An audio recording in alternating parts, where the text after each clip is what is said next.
welcome back to our NCAA football win total series. We are moving on in the SEC and we're on to Arkansas and Sam Pittman and company. And Sam Pittman took over in 2020. This is after Chad Morris missed bowl games, had won 2 games each year in his 2 years.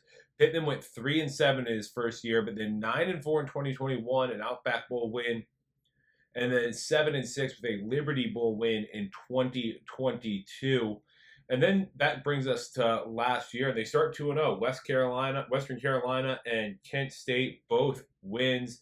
Then they lose to BYU by 7, at LSU by 3, Texas A&M at Ole Miss by 7, at Alabama by 3, Mississippi State by 4. They win in overtime at Florida. They lose to Auburn. They beat FIU, and then they would lose at Missouri to end the season. It was a 4-8 year for Sam Pittman. Sam Pittman's back with Bobby Petrino in. He's on the hot seat, though, with the former head coach lurking behind him. And we talk about this team. We've got to start with the offense. It's going to be Taylen Green, the Boise State transfer at quarterback. KJ Jefferson off to UCF. And Green, mobile quarterback, can make big plays.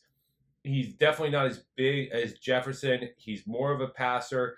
He should be solid this season. The offensive line, pretty good. Joshua Braun's the big guy to work around. They also bring in some transfers. Fernanda Carmona, Addison Nichols, and Kashawn Blackstone.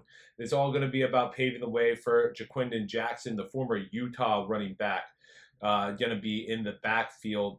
Receiver Andrew Armstrong's back, and then they have tight end Luke Haas, who's a pretty dang good tight end. The defense was pretty inconsistent last year. They've got to be better. Starts in the front. Landon Jackson, defensive end, great. He has 2 good tackles with him. There's not a lot of depth. There's a little bit of an issue on the other side from Jackson.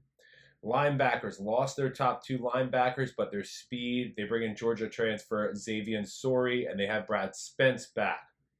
The defensive backs, they have a bunch of depth there. Jalen Braxton's going to be the main corner. Jaden Johnson's going to be the safety, but there's a ton of depth and not a clear-cut guy as the top guy on the depth chart right now. When we look at the schedule, it's definitely manageable, but not the easiest with the SEC schedule. They open August 31st against Arkansas Pine Bluff. I think that's a win. Then September 7th, they're at Oklahoma State. I lean loss in that one. UAB on September 14th. That should be a win. They're at Auburn September 21st. I have that as a loss. They play Texas A&M, technically a home game, but it's in Arlington, Texas on September 28th. That should be a loss. October 5th against Tennessee at home. I have that as a loss as well. They have the bye on the 12th. Then the 19th of October, it's LSU at home. I think that's going to be a loss. October 26th at Mississippi State. I grade that as a win.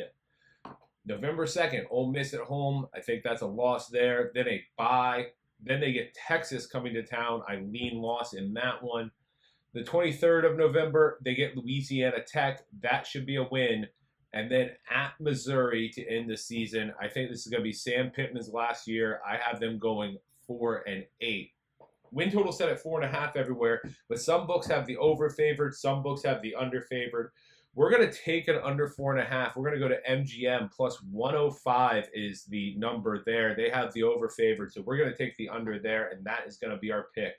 Plus 105 under 4.5. If you like this content, make sure to hit the like button, subscribe, share it with your friends. We'll see you next time.